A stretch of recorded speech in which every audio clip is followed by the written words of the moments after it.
All right, real talk. If you still think Cowabunga is the deepest thing about the Teenage Mutant Ninja Turtles, you're about to have your mind, well, mutated. Oh, totally. Seriously, get ready to see these green guys in a whole new light. You know, for so many people, the Turtles are just pure childhood nostalgia pizza catchphrases, um, sewer surfing. Yeah, exactly. So I can already hear the collective Yeah. out there from listeners wondering how deep this could possibly go.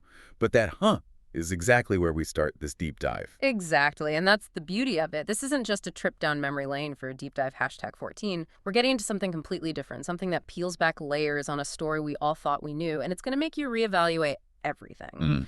We're unpacking TMNT, the Myth of Mutation, a wild, thought-provoking revision and think piece from Daniel L. Bates, also known as a Daniel's Vision. Yeah, Daniel's vision. And trust me, this goes way beyond just pizza and martial arts. It's about profound themes of identity, family, and what it truly means to be mutated. It's truly remarkable how Daniel Bates consistently uses these familiar narratives as vehicles for deeper, often uncomfortable truths.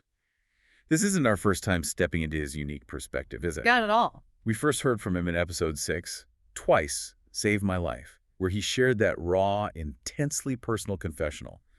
That was a moment, a real peek behind the curtain of his experiences. Oh, without a doubt. That episode hit different for so many listeners, ourselves included. Then in episode 9, we dove into The Boy Who Stole Time, his reimagining of Peter Pan. Right, the Peter Pan one. Which completely flipped the hero-villain dynamic and made us rethink time not just as a concept, but as a kind of prison. Yeah, that was heavy. And then episode 12, that's where we really gained incredible insights into Daniel L. Bates, the mind behind a Daniel's Vision. We learned how his different creative personas, DLB, Dante East, Daniel's Vision, D. Lynn Bates, aren't just names, but functions. Exactly, functions. Survival strategies that became these incredible creative engines. He built a whole universe out of wounds, you know. It's kind of amazing. It really is. He manages to transform personal pain into universal insight. And most recently, in episode 13, we explored his reimagining in Scar's Truth, The Unseen Throne. Scar's Truth, yeah. Another deep one. Across all these works, he has this incredible pattern of dissecting cultural memory, identity construction, and legacy, always pulling raw truth from the bloodstream of popular mythology and personal trauma through the lens of pop culture. It's like he has his superpower for seeing beneath the surface of everything. Totally. And that sets the expectation for this TMNT deep dive. It's going to be just as paradigm-shifting as his previous works. Like, get ready to question everything you thought you knew about these green guys. For sure. It makes you realize how many stories we think we understand, but we've really only skimmed the cover. Definitely. So let's truly unpack this. We're talking about the Teenage Mutant Ninja Turtles. 40 years. Can you believe that? 40 years. It's wild. From an underground indie comic in 1984 to one of the most enduring pop culture phenomena of all time. It's wild to think about. What do you think is the secret to that kind of staying power? It's astonishing, really. Yeah. Most franchises peak and fade, but TMNT keeps reinventing itself for new generations. This enduring presence really forces us to ask, is it merely a lighthearted kids franchise?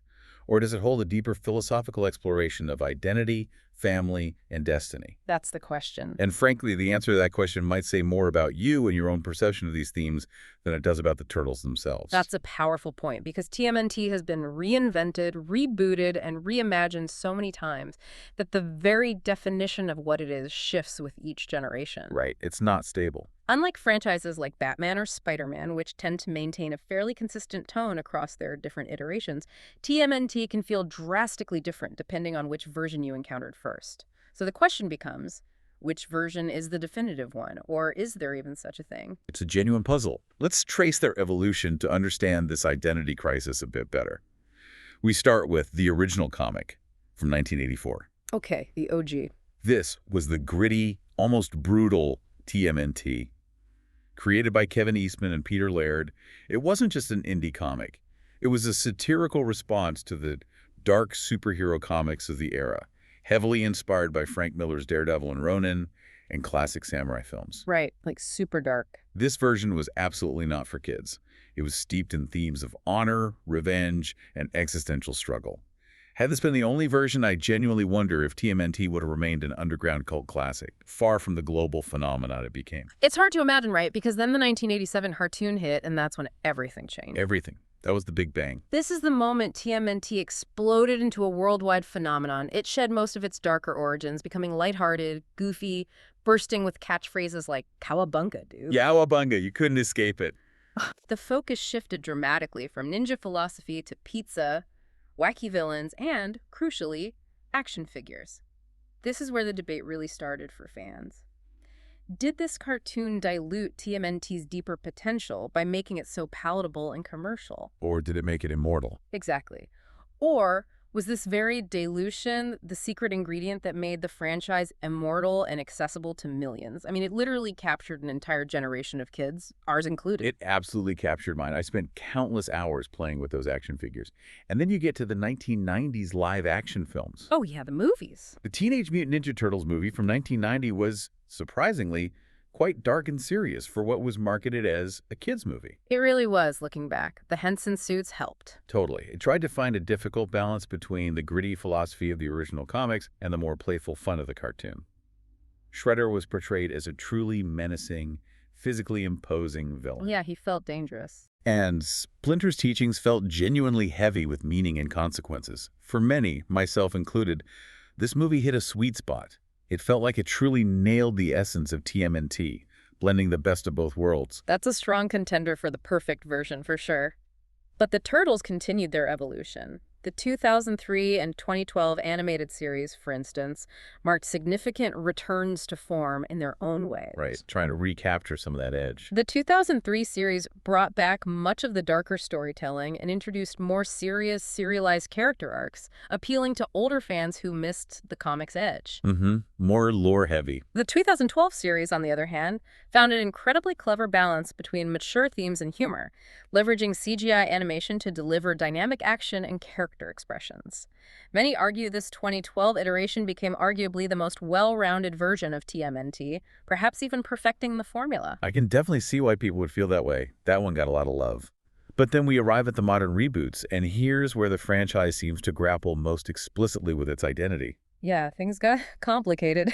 The Michael Bay-produced live-action movies from 2014-2016 received incredibly mixed reactions. Some older fans saw them as TMNT's lowest point, criticizing the character designs and the shift in tone. Oh man, the designs? While others defended them as necessary to introduce the franchise to new generations. I guess that's fair. Gotta bring in new fans somehow. Then Rise of the TMNT from 2018 took even more major creative liberties, with vastly redesigned characters, a heavier comedic tone, and a more supernatural focus, actively angering many purists. Yeah, that one really split the fan base, didn't it? For sure. This really brings us to a provocative question. At what point does reinvention become erasure of the core identity? That's where it gets sticky, isn't it? So after all that, which version of TMNT is the real one? Is it destined to be dark and mature or light and fun? Or both, maybe neither. Does every generation truly get its own definitive version, making the concept of a single real version obsolete? Or is TMNT's inherent ability to evolve, to shapeshift across mediums and tones, its greatest strength and the very reason for its longevity? It's kind of like a cultural chameleon adapting to whatever era it finds itself in. Yeah. It adapts, but it also means there isn't one singular experience. And that leads us perfectly into Daniel Bates's core theory from TMNT, the myth of mutation. He argues that the Turtles aren't just characters. They're a living myth, a modern pantheon forged in mutation, not divinity. Whoa, okay. Modern pantheon. That's a big statement. It is. He says they represent what he calls masks of manhood, or boyhood arrested. Yeah. What's intriguing is that he posits each turtle embodies a core masculine archetype, not in a reductive or toxic sense, Right, not like that. but as Jungian energy patterns in perpetual contradiction. Okay, here's where it gets profoundly interesting. For those unfamiliar, Jungian archetypes are essentially universal, archaic patterns and images that derive from the collective unconscious, like primal instincts. Yeah, like the shadow, the anima animus. Bates is suggesting these turtles embody these fundamental human traits: hero, rebel, sage, trickster, but in a unique, often conflicting dynamic. It's like their individual strengths and weaknesses are constantly locked in a dance, each one a crucial piece of a fragmented psyche. Precisely. Let's break down each turtle and the archetype Bates sees them embodying. First, Leonardo, the leader. Leo, blue bandana, katanas. He's the just king, the Stoic Guardian. His core traits are discipline, responsibility, and unwavering adherence to Splinter's teachings. Yeah. He's the big brother who serves as the team's moral compass, always striving for order. The argument for Leo is clear. The team often falls apart without him. He's the one who tries to keep them focused, to follow the plan. The strategist. But the counter-argument is that he can be too rigid, too focused on rules, sometimes to the point of stifling spontaneity. His leadership is constantly challenged by Raph, creating internal friction. Oh yeah, Leo versus Raph is classic TMNT drama. So, is Leo a true natural leader, or is he just the guy who got assigned the job and then leaned into it maybe a little too hard out of a sense of overwhelming duty? It's a good question. Then we have Raphael, the rebel. Braff, red bandana, Sice, the hothead. Bates labels him the warrior, or more poignantly, the wounded protector. He's the most aggressive turtle, constantly questioning authority and prone to explosive outbursts. Always ready to throw down. His internal conflict, Bates suggests, is that he uses anger as a mask to hide deeper grief and vulnerability, perhaps stemming from a feeling of abandonment. And you really see that, don't you? The case for Raph is undeniable. He's often depicted as the most skilled and ferocious fighter. If the Turtles were in a real war, a no-holds-barred fight for survival, he'd be the one leading the charge, raw and unbridled. Pure intensity. But the case against Raph is equally strong. His anger frequently clouds his judgment, leading to impulsive decisions. His constant need to assert dominance and fight Leo often weakens the team, creating discord from within. Right. He could be his own worst enemy sometimes. Yeah. So is Raph the team's greatest warrior, a necessary force of nature? Or his unpredictable temper makes him its biggest liability, always threatening to derail the mission? It depends on the situation, maybe. Next up, Donatello, the genius. Donnie. Purple bandana, bow staff, the tech guy. Bates sees him as the inventor, the visionary hermit. Oh. He's undeniably the brains behind all their advanced tech, their strategies, and their problem solving. Does machines. His internal conflict is that he uses logic as a primary defense against the chaos of the world and his own emotions. Honestly, without Donnie, the Turtles would be toast. They'd have no advanced weapons, no battle vans, no communication systems, no way to decipher Shredder's plan. No turtle van. Unthinkable. He's often the one who figures out how they get out of half their scrapes with sheer ingenuity. But the counter-argument is that he sometimes relies too much on technology and cold logic instead of trusting his instinct or the interpersonal dynamics of the team. Yeah, he can get lost in the tech, miss the human element. He can get lost in his own head, overanalyzing. So is Donatello the secret MVP, quietly holding everything together, or does his detachment sometimes make him miss the more immediate, intuitive solutions? The unsung hero, perhaps. And finally, Michelangelo, the heart. Mikey. Yeah. Orange bandana, nunchucks, party dude. Bates calls him the fool, the innocent trickster. He's the fun-loving, carefree turtle, often underestimated by both allies and enemies. Always got a joke, always got pizza. His internal conflict, Bates posits, is that he plays dumb or acts superficial to stay safe from the heavy expectations or potential disappointment that come with deeper engagement. Ooh, that's interesting. Playing dumb to stay safe. Yeah. The case for Mikey is that he's the glue. He keeps the team's spirits up, Yeah. injects lightness and humor, and prevents them from descending into constant infighting. Definitely the social lubricant. Plus, his instinct-based, unpredictable fighting style is often incredibly dangerous to opponents because it doesn't follow patterns. Yeah, that drunken master vibe sometimes. But the case against Mikey is that he often doesn't take things seriously enough, can be distracted, and sometimes seems more interested in pizza than the mission. Priorities, right. Pizza first. So is Mikey secretly the most dangerous turtle because of his hidden depths and spontaneity? Or is he just the chill one who brings the pizza and that's the extent of his contribution? Man, I never thought about Mikey potentially being the most dangerous. That's a twist. Bates emphasizes that together, these four archetypes represent the fragmented psyche of every boy becoming a man. Apart, they are incomplete, unable to function optimally. So they're like 4 parts of one whole person. Essentially. But together, they form one cohesive being, the balanced self, what he terms the hero with 4 faces. A hero with 4 faces. I like that. This means TMNT only works because they balance each other. If one of them were truly gone, the entire dynamic would crumble, leading to imbalance and potential failure. It's a testament to the idea that true strength often lies in collaboration and complementing each other's weaknesses. So does a best turtle even exist then? Or do they all genuinely need each other, like, deeply, for the whole operation to function? I think that's what Bates is getting at. The idea of a best misses the point. It really makes you think. And honestly, everyone who loves TMNT eventually grapples with this question, right? It's not just some fandom game. No, it feels personal. It's because the turtles, in their collective imperfections and strengths, reflect how we see ourselves, how we function within a group, and who we become under pressure. Think about which one you resonate with most when things get tough, when you're facing a challenge that often reveals something about your own internal archetypes. That's a really cool way to look at it. Who you are under pressure. Now, let's dig even deeper into Daniel Bates's interpretation of mutation. For him, it's not merely a biological phenomenon, it's profoundly psychological. Okay, so beyond the ooze. Right. It's what happens when something normal is radically transformed by trauma, by accident, by an involuntary shift. Think about it. The turtles are born of biohazard and accident, fundamentally changed by external forces. Yeah, they didn't choose it. But then they're raised in strict discipline and structure by Splinter.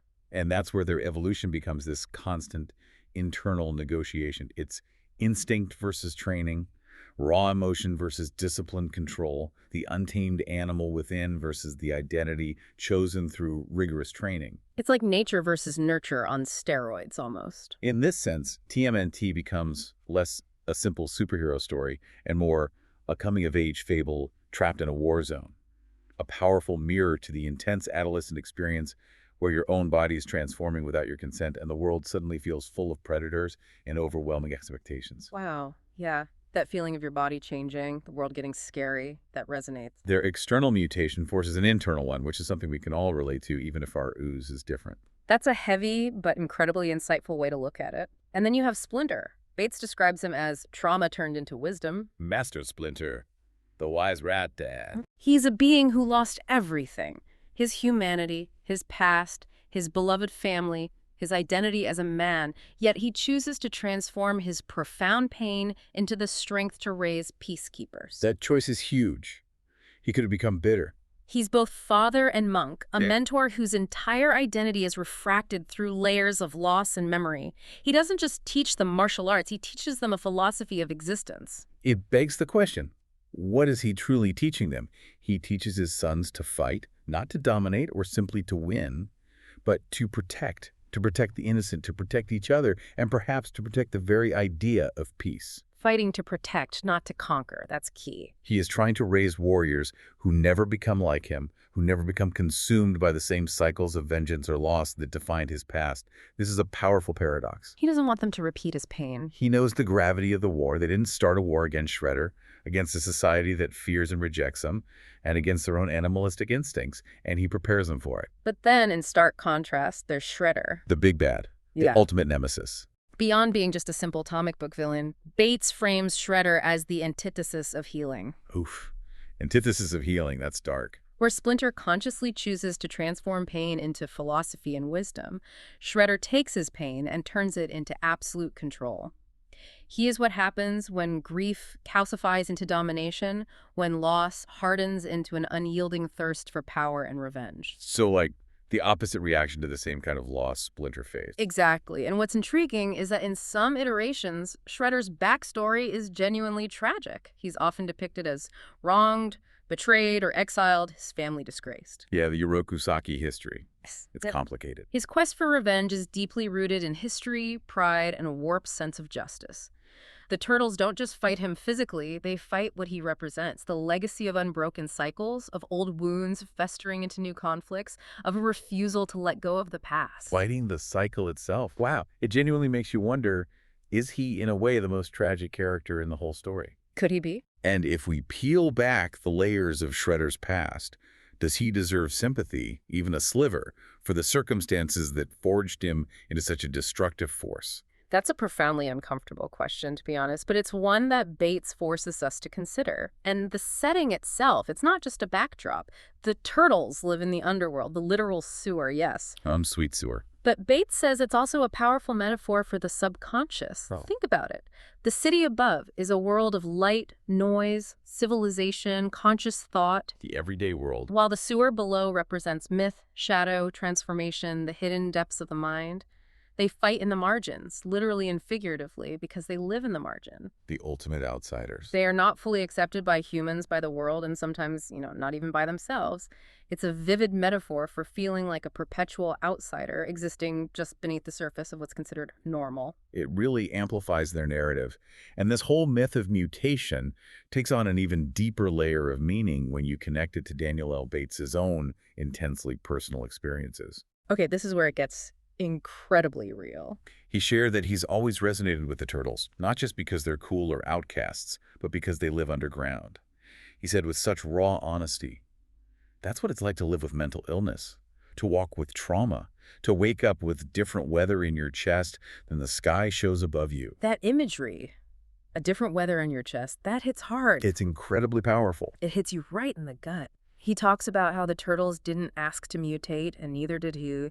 He said his mind mutated from trauma, his wiring changed by force, by accident, by time. Just like them, involuntary transformation. And he breaks down his own diagnoses as these profound mutations he experiences, which just, wow, it redefines what a diagnosis means. He describes bipolar I disorder not as a simple mood swing, but as a season you get stuck in. A season. Yeah. He clarifies that it's characterized by extreme shifts in mood, energy, and activity, fluctuating intensely between periods of high mania or hypomania and devastating low depression. These episodes aren't just minor inconveniences. They can profoundly impact every aspect of daily life, from relationships to work. It takes over everything. And managing them typically involves a complex blend of medication and therapy. It's a condition that can hijack your entire internal climate. And then there's avoidant personality disorder, or AVPD. He says it isn't being shy, which is often how it's misunderstood. Right. It's way more intense than shyness. But rather it's knowing you will be rejected, so you reject yourself first. It's this pervasive pattern of social inhibition where feelings of inadequacy and an almost paralyzing hypersensitivity to negative evaluation drive you to avoid social situations altogether, despite often yearning for connection. Wanting connection, but being terrified of it. That sounds incredibly isolating. People with AVPD live with this intense, debilitating fear of rejection, impacting their friendships, romantic relationships, and even their career aspirations. It's a self-imposed prison built out of fear. He also explains PTSD and anxiety, two conditions often intertwined. He calls PTSD a ghost that shows up when nothing is wrong, just to remind you that it was. Wow, a ghost that shows up when nothing is wrong? That's chillingly accurate for PTSD. That's a brilliant description of its insidious nature. Anxiety for him is a fire alarm with no fire, a constant state of high alert without an immediate threat. Always waiting for the other shoe to drop. They are closely related because anxiety is a prominent and persistent symptom of PTSD. Traumatic events can trigger these intense anxiety responses, and individuals with higher anxiety sensitivity often experience more severe PTSD symptoms. These disorders frequently co-occur alongside others like generalized anxiety or panic disorder, creating a complex web of internal struggle. And finally, seasonal affective disorder, or SAD. He says it is sunlight that doesn't reach you anymore, no matter how wide the windows are. Like the light just stops working for you.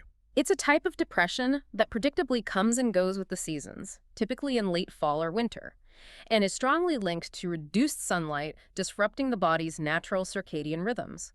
Symptoms can include persistent low mood, overwhelming fatigue, changes in appetite, and profound social withdrawal. So it's a real physiological thing tied to the environment. So he really drives home that these aren't just quirks or minor inconveniences. He says, they're the ooze in the sewer that changed me, like it changed them. The ooze. That's such a potent metaphor for involuntary, life-altering change. That image of the ooze transforming not just physical form, but one's internal landscape is chilling and profoundly resonant. It truly is. And what's particularly striking is his profound identification with each of the turtles. When people ask him, which turtle are you? He says, I don't get that luxury. I'm all of them, and too much of each. Man, that's so relatable on such a deep level, not just picking one, but feeling like you embody the struggles of all of them. He doesn't just see aspects of himself. He sees a complete, often overwhelming mosaic of their traits within his own psyche. He talks about Leonardo as the weight I carry. He's been the one who keeps things steady, who tries to lead even when he's breaking down internally. The silent struggle of the leader. He reads philosophy as a shield, follows rules even when he desperately wants to break them. He confesses, I carry people who wouldn't carry me, but I burn in silence. I fall apart in private. That internal pressure must be immense. He fights with structure because chaos absolutely terrifies him. He felt like the responsible one, the rock for others. But inside, he was quietly, excruciatingly drowning. That's a whole different level of responsibility and self-sacrifice, isn't it? The kind that breaks you without anyone else seeing. That internal struggle of the leader is so often hidden. Then there's Raphael, the rage that spoke with fists. Rafkin, the anger. He said, I didn't just feel anger, I wore it. I carved it into drywall, into knuckles, into the echo of rooms that couldn't hold me. He punched walls, even his own skull, like he was trying to knock himself out of himself, like if he hit hard enough, he could silence the storm of pain within. Oh my God. That's incredibly visceral and raw. What's crucial here is that he emphasizes people saw the rage, saw the destruction, but they didn't see that it came from abandonment, from begging desperately to be seen and instead getting silence. He wasn't angry to scare people. He was angry because he had no other language left to express his profound hurt. Anger is the only voice left. Exactly. He asks, you ever feel so hurt you want to destroy something, even if it's you? And then he says, that was me, that's Raphael. Not a thug, not a brute. A boy trying to survive his own heartbeat. Trying to survive his own heartbeat. That line. Wow. That is just gut-wrenching, truly. It makes you realize how often we misinterpret rage as pure aggression rather than a desperate, distorted attempt to communicate deeper pain. For real. How am I understanding this perspective, not just for Raph, but for people we encounter in our own lives? Shift how we approach conflict or difficult emotions. It's a call to look beyond the surface behavior. It absolutely is. It's about looking beyond the surface behavior to the underlying wound, the unmet need. And Bates really hammers this home. What appears as a flaw can actually be a distorted cry for help or a survival mechanism. Next is Donatello, the mind that won't rest. Donnie's turn, the overthinking. Bates describes living profoundly in his head, calling it the safest and scariest place I know. Safe because you control it, scary because you can get lost in it. Precisely. He builds entire worlds there. Systems, stories, intricate mental constructs, but also walls that keep others out. He confesses, I overthink to survive, but it also means I underfeel to cope. My logic is my armor. My intellect is my escape hatch. Yeah, that makes so much sense. It's like if you can analyze everything, predict every outcome, maybe you can control it, maybe you can avoid pain. A defense mechanism. But he also reviews the profound cost of that armor.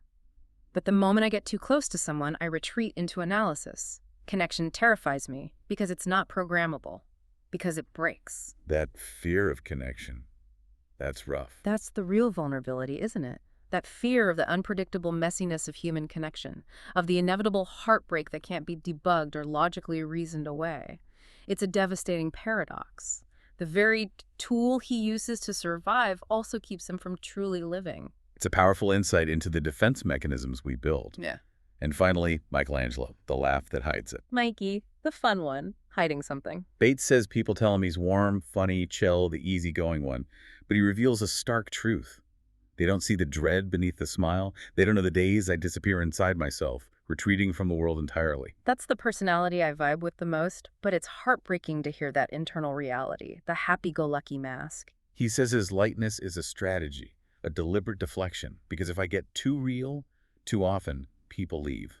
They're uncomfortable with the raw, with the broken. Ugh, that feeling that people can't handle your real self, that's painful. He confesses Mikey is the heart and hearts get broken.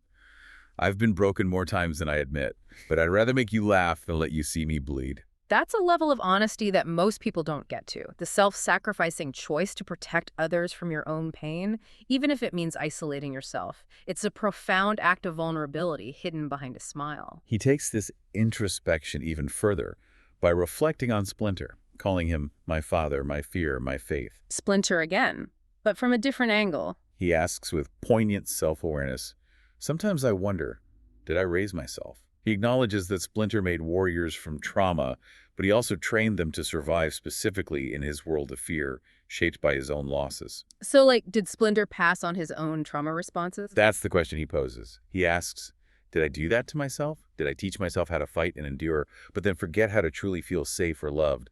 Was I trying to build peace or just avoid more war? Building defenses instead of safety. Yeah, I get that. It's a complex question about inherited trauma and the tools we develop to cope, which can sometimes become their own prisons. And then there's Shredder, the person I could become. Whoa, okay. This is perhaps one of the most powerful reflections, a raw meditation on the path not taken.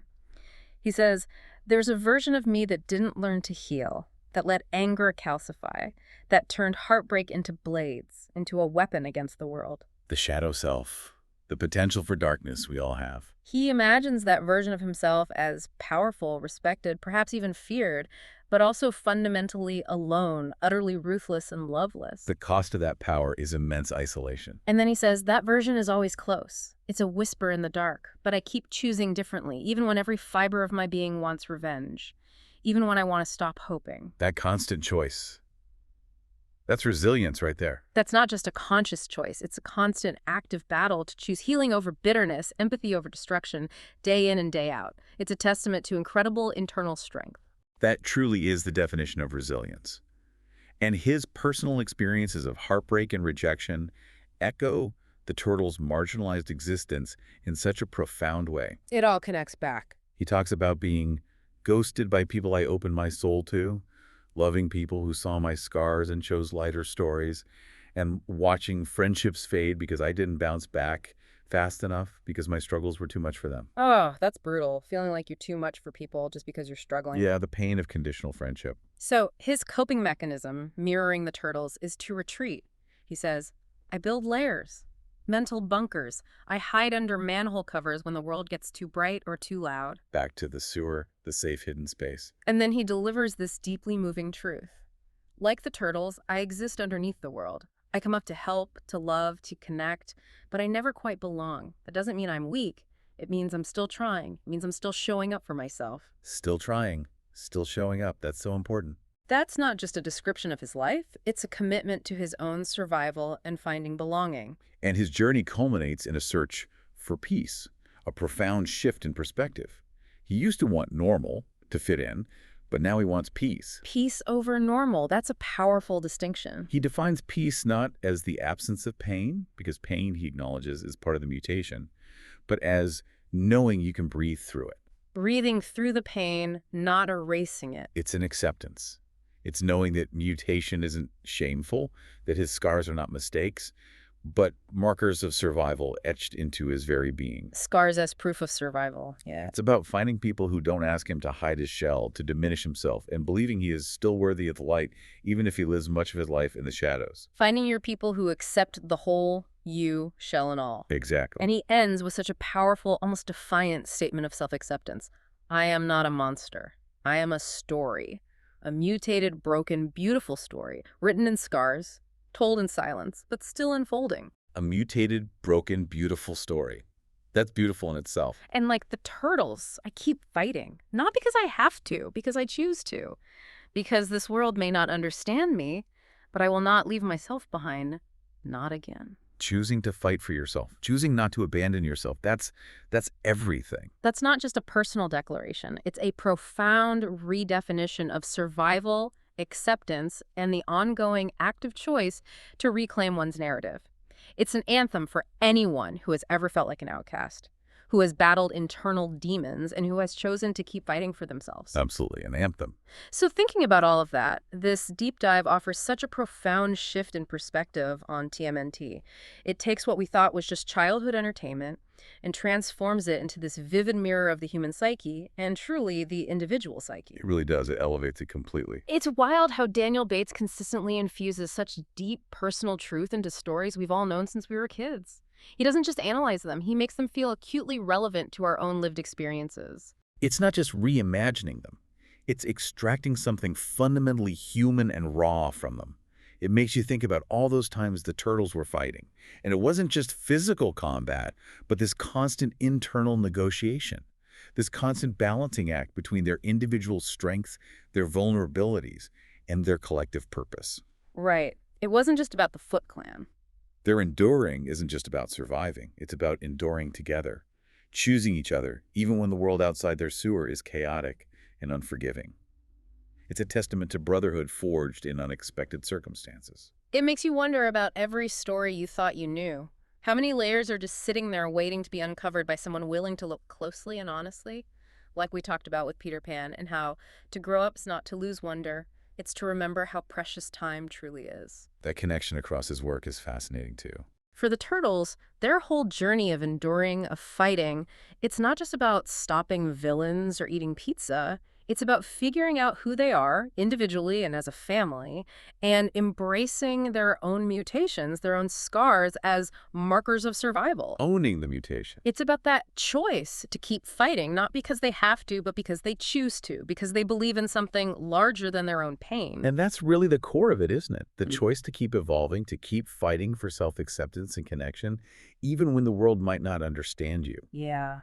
It truly leaves you with that feeling that there's always more here, more to unpack, more to understand about these stories, and, by extension, about ourselves. Absolutely. And with Daniel Bates, you always get that feeling, whether it's Gotham City, Jerry Jones, or more of Scar's truth. It feels like we've only just started figuring out the incredible depth of his mind and the unique way he sees the world. There's definitely more to explore there. This exploration of his perspective is clearly ongoing, and we can't wait to see where he takes us next. Me neither. This episode is powered by Neon Core Media for stories they said were too real to tell.